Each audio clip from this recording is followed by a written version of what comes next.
Welcome to Marble Mind. Here we forge an unshakable spirit in the fire of ancient wisdom. Today we look into the shadows of isolation to discover why solitude is your ultimate forge and how to become an army of one. Listen closely. Most men fear being alone. They run from silence as if it were a predator. They drown their solitude in the noise of crowds, the glow of screens, and the hollow validation of others. Why? Because in the stillness, the mask falls off. In the solitude, they are forced to look at the man in the glass, and they find him lacking. They are not a fortress, they are a ruin. But the Stoic? The Stoic seeks the desert of the soul. He knows that true power is not found in the cheers of the masses, but in the quiet discipline of a man who can stand entirely alone and not flinch.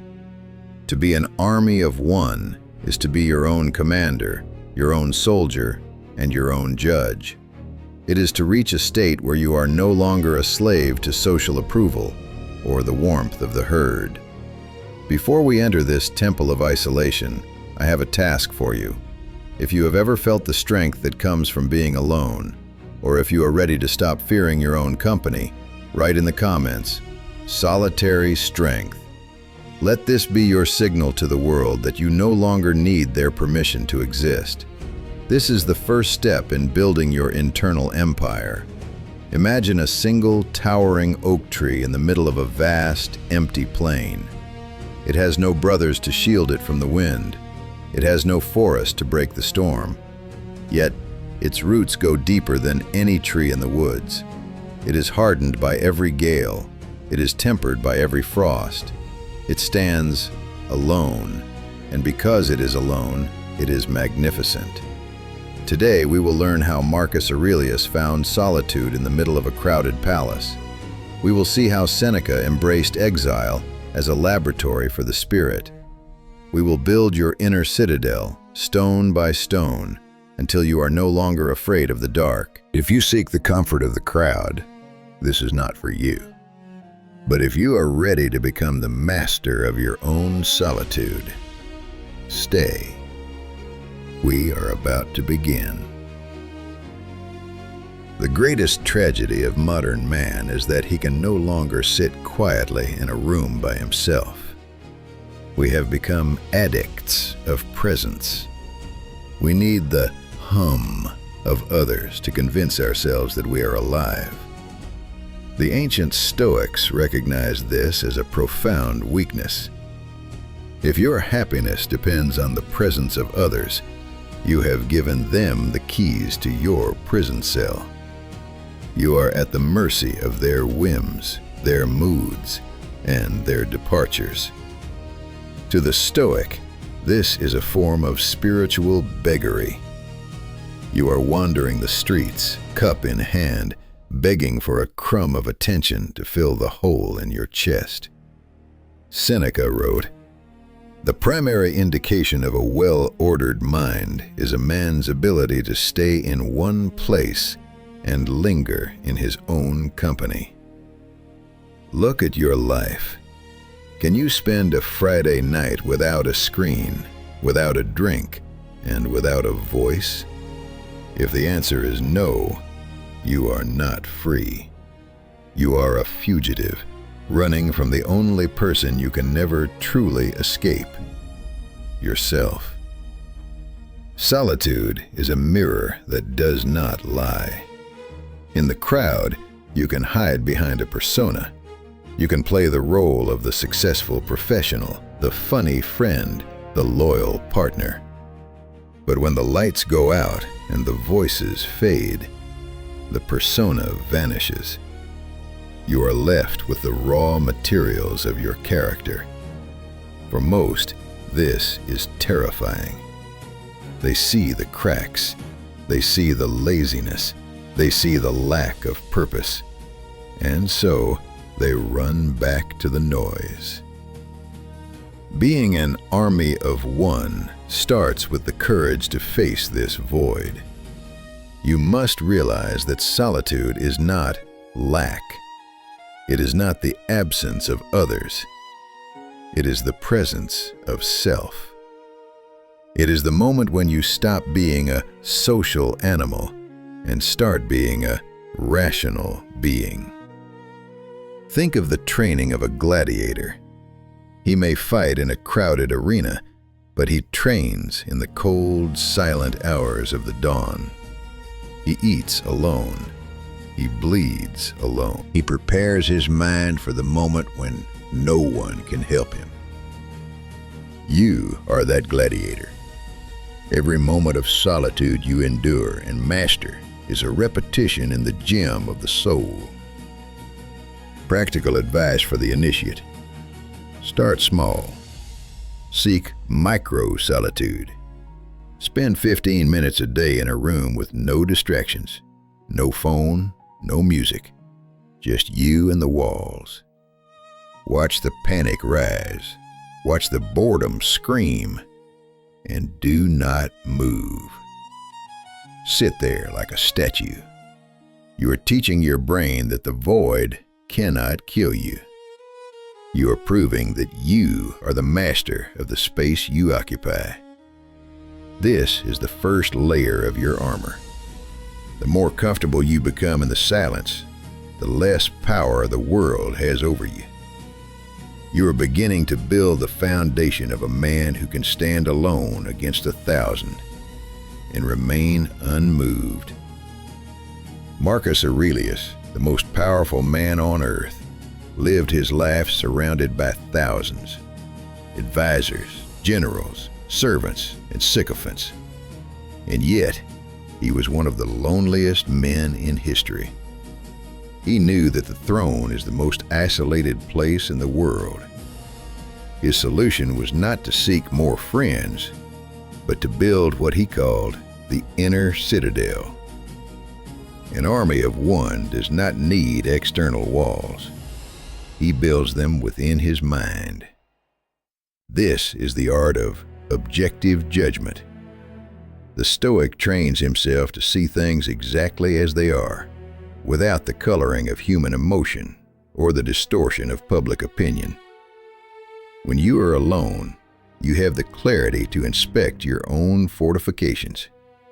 You can see where your discipline is crumbling and where your fears are leaking in.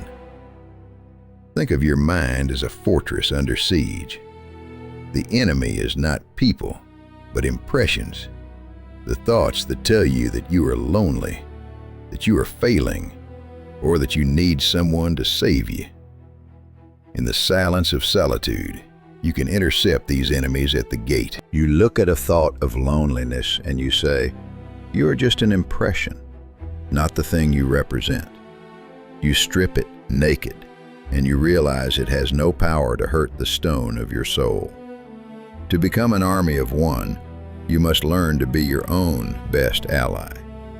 If you do not like your own company, why should anyone else? You must cultivate a mind that is so rich, so disciplined, and so focused that boredom becomes a word from a forgotten language. The inner citadel is a place where you can retreat at any moment, even in a crowd, to find total, icy stillness. Practical application. Designate a sanctum. This is not necessarily a physical room, but a mental state. When the world becomes too much, or when the weight of being alone feels heavy, retreat into your principles. Ask yourself, what would a man of marble do right now? He would not complain. He would not seek a distraction. He would find a task and do it with total devotion. In your solitude, you are not waiting for life to happen. You are the one making it happen. The army of one is not a man who hates people. He is a man who has ceased to need them. There is a massive difference between choosing to be with others and needing to be with them. Dependency is a chain. If you need the approval of your peers to feel worthy, you are their slave. If you need the warmth of a relationship to feel complete, you are a fragment, not a whole. Epictetus taught that the only things that truly belong to us are our own opinions, our own intentions, and our own actions. Everything else, your reputation, your wealth, even your body, is external and subject to the whims of fate. When you are alone, you realize how little you actually need to be a virtuous human being. You don't need a cheering section to be brave. You don't need an audience to be honest. This is the Stoic autarky, total self-sufficiency. Imagine you are shipwrecked on an island, like the founder Zeno was. All his wealth was at the bottom of the sea. He was alone. Instead of despairing, he said, "Fortune bids me to be a less encumbered philosopher." He realized that the loss of everything external was the gain of everything internal. When you embrace solitude, you are practicing for the worst-case scenario. You are proving to yourself that if the world turns its back on you, you will still be standing. If your friends betray you, if your status is stripped away, if you are cast into exile, you are still an army of one. You are your own supply line. You are your own reinforcement. This realization gives you a terrifying level of power in social situations. When you don't need anything from people, not their money, not their lust, not their validation, you are the most powerful person in the room. You cannot be bribed. You cannot be intimidated. You are a sovereign state in a world of colonies. If this path resonates in your heart, become a part of our brotherhood. Subscribe to Marble Mind. Let us continue to forge our spirits together in the quiet of the forge. The true character of a man is not what he does when the world is watching. It is what he does when he is absolutely certain no one will ever know. Solitude is the ultimate test of integrity. For the army of one, there are no spectators, only the internal eye of the sage. In the crowd, we are often virtuous out of vanity. We seek the applause of the audience. But in the shadows of solitude, vanity dies a cold death. Here, you discover if your discipline is real or if it is just a mask you wear for social profit. Do you still rise at dawn when no one is there to see your hustle? Do you still keep your word to yourself when there is no one to hold you accountable? The Stoic views solitude as a laboratory. It is the place where you burn away the dross of the social self. Musonius Rufus, the teacher of Epictetus, argued that exile was not a punishment, but an opportunity for undistracted practice. When you are alone, you can direct 100% of your energy toward the perfection of your reason. You are not performing, you are becoming. Think of the blacksmith. He does not hit the iron when it is cold. He places it in the intense, isolated heat of the forge. Your solitude is that heat. It is uncomfortable. It is searing, but it is the only way to hammer the softness out of your soul. A man who has mastered himself in isolation is like a weapon forged in secret. When he finally steps into the light, he is sharper and more resilient than anyone expects. Practical advice. Set a solitary standard. Create a ritual or a task that you perform only for yourself. Something difficult that offers no external reward. This is your secret fire. It builds a form of self-respect that the world can neither give nor take away. When you know you are disciplined in the dark, you walk with a different stride in the light. You know you are real. An army that announces its every move is destined for defeat. The army of one understands the strategic value of silence and distance. In a world that demands transparency, where everyone is vlogging their journey and posting their goals, the Stoic remains a ghost. There is a psychological leak that happens when you tell people what you are going to do. The brain receives a hit of dopamine, as if you've already achieved the goal, and your drive diminishes. You become a talker, not a doer. The army of one moves in total silence. You do not announce your transformation. You simply embody it. Epictetus warned, "Sheep do not throw up the grass to show the shepherds how much they have eaten, but inwardly digesting their food, they outwardly produce wool and milk." This is the essence of Stoic solitude. You digest your hardships, your study, and your training in private. You don't show the process. You show the wool. You show the results. When you disappear from the social scene to work on yourself, people will call you antisocial or weird. Let them. Their confusion is a sign that you are no longer predictable. You have broken the strings of the social puppet master.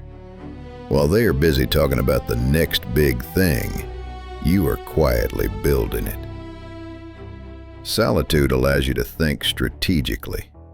When you are not constantly reacting to the opinions and emotions of others, you can see the long game. You can see the traps that others fall into because they are too busy looking at each other. By stepping back from the herd, you gain the high ground. You see the battlefield for what it really is. Your solitude is not a retreat. It is a tactical repositioning. You are not hiding. You are flanking the world. Let us be honest. Solitude is not always a peaceful garden. Often, it is a desert where the sun of self-awareness burns without mercy. It is painful to be alone with your own failures, your own aging, and your own mortality. But the Stoic does not seek to numb this pain. He seeks to use it. Marcus Aurelius wrote, "The mind converts and overthrows every obstacle to its action into a means." This is the core of the army of one. If loneliness is a weight, you use it to build spiritual muscle. If isolation is a cold wind, you use it to harden your skin. You do not ask for the burden to be lightened. You ask for your back to be strengthened. Most people use distractions, alcohol, endless scrolling, shallow company, as an anesthetic to avoid the sting of being alone. They are like soldiers who desert their posts at the first sign of rain. But you stay. You let the loneliness burn. You look it in the eye and say, "Is this all you have?" When you realize that the feeling of being alone cannot actually break a single one of your principles, you become invincible. Think of the premeditatio malorum, the premeditation of evils. In your solitude, imagine that everyone you love has left you, that your reputation is destroyed, and that you are cast out from society.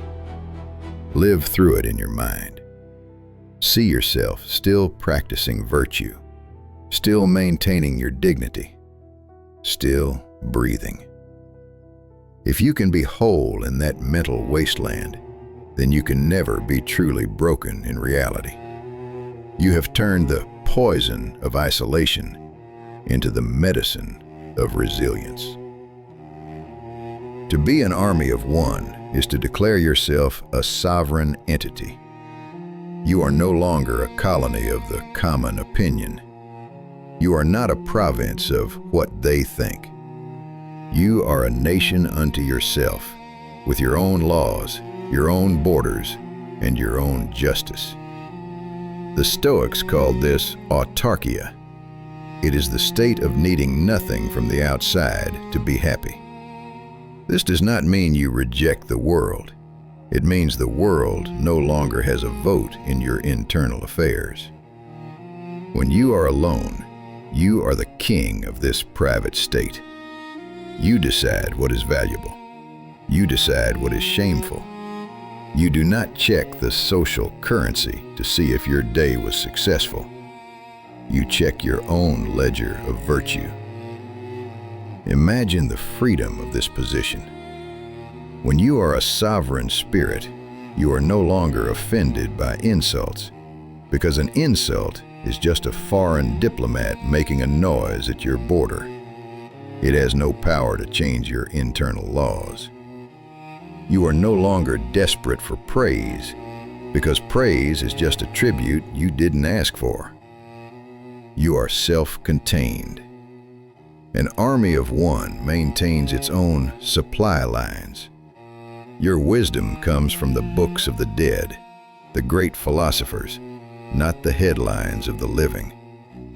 Your joy comes from the mastery of your own impulses, not the acquisition of things. When you walk into a room full of people after a month of productive solitude, you walk in as an ambassador from a powerful, distant land. You are in their world, but you are not of it. Practical advice. Stop asking, "What should I do?" and start asking, "What does my law require?" Write down your own personal code of conduct, 10 rules that you will never break, whether someone is watching or not. This is your constitution. In the silence of your solitude, read it daily. It is the only treaty you are bound to sign. When you become an army of one, your relationship with the world changes. You stop being a sponge that absorbs every passing influence, and you become a filter. Solitude is the ultimate test of who truly belongs in your life. Seneca warned, "Associate with those who will make a better man of you. Welcome those whom you yourself can improve." But how can you know who these people are if you are never alone to reflect? When you are constantly surrounded by the herd, their voices become your thoughts. Their mediocre goals become your ambitions. Their fears become your limits. By stepping into the cold light of isolation, you allow the dust to settle. You begin to see your friends and associates for what they really are. Some are anchors, dragging you down into the depths of triviality. Others are vampires, feeding on your energy because they cannot generate their own. In the silence, you realize that many of your social connections were merely distractions from the self. An army of one does not fear losing people. He fears losing himself to the wrong people. Use your solitude to raise the bar of entry to your life. If someone cannot match the peace and strength you find in your own company, they are not an asset. They are a liability. It is better to feast alone on the bread of wisdom than to dine with fools on the wine of gossip. Tour's thought is vital. Leave a short but powerful comment under this video. Let it be your seal on today's lesson. The greatest conflict in any man's life is the war between the part of him that knows what to do and the part of him that feels like doing nothing. To be an army of one is to resolve this conflict through the total unification of the self. In solitude, there is no one to play the victim for. There is no one to blame for your lack of progress. You are both the general who gives the order and the private who must execute it. If the order is not followed, the failure is yours alone. This absolute accountability is what transforms a person into a force. The Stoic practices what is called continence, the ability to hold oneself in. When you are alone, you train the soldier within you to obey the general, your reason. You tell yourself to work, and you work. You tell yourself to endure hunger, and you endure. You tell yourself to face a hard truth, and you do not blink. There is no debate.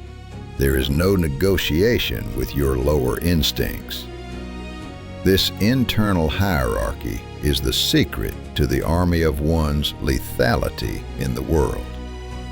While others are paralyzed by internal doubt and conflicting desires, you move as a single, solid unit. Your mind and your body are in a state of perfect alignment.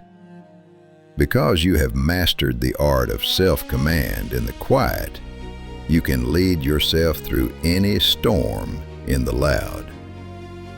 Think of the army of one not as a lonely man, but as a man who is so complete that he is a legion.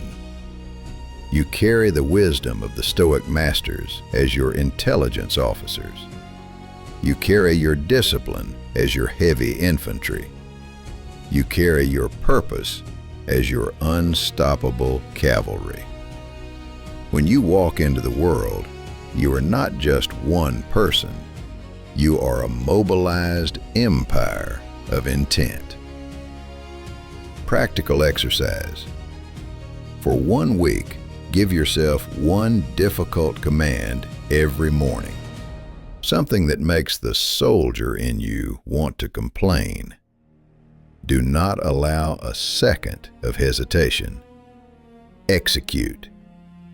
In that silence of instant obedience, you will hear the sound of your own power growing. The ultimate purpose of being an army of one is not to hide from the world forever, but to return to it as someone the world can no longer break. The Stoic does not seek solitude out of hatred for humanity, but out of a sacred duty to his own character. Marcus Aurelius frequently reminded himself that we are made for each other, like the 2 rows of teeth.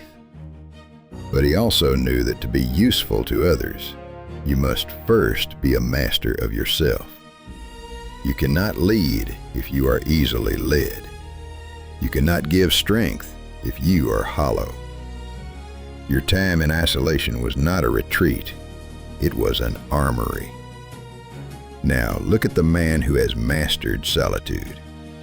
When he returns to the forum of life, he is different. He is not desperate for conversation. He is not hungry for attention.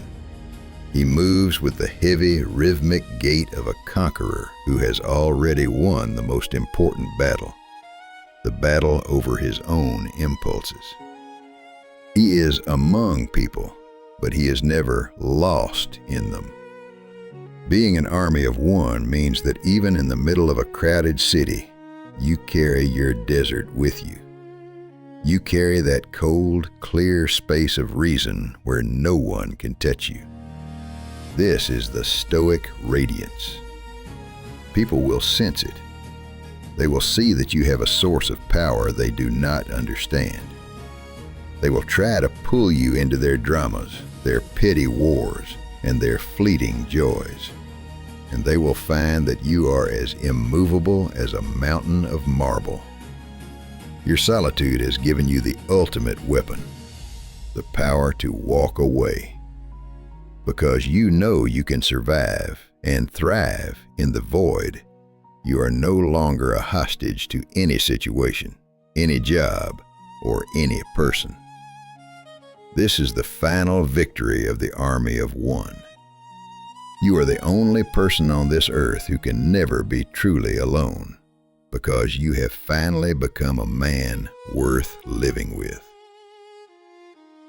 The journey of the army of one is a lonely path, but it is the only one that leads to true sovereignty.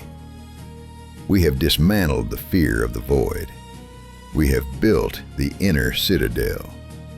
We have learned to use solitude as a filter, a forge, and a strategic advantage. You have seen how Marcus Aurelius, Seneca, and Epictetus turned their isolation into a monument that has outlasted empires of stone. But remember, a script is just a collection of ink and breath. It is a map, not the territory.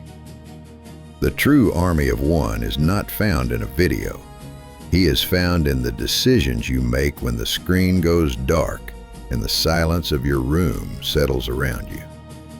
When the urge to seek distraction hits, stand firm. When the weight of loneliness feels heavy, push back. When the world demands that you conform to the herd, remember your code. You are no longer a fragment of a crowd. You are no longer a leaf in the wind. You are a sovereign state. You are your own commander. You are your own supply line. You are the rock that the waves break against. Go forth into the world, or stay in your cell. It does not matter. For wherever you go, you carry the legion of your ancestors and the steel of your own will. You are the master of the marble mind. You are an army of one. Stay cold, stay hard, stay silent.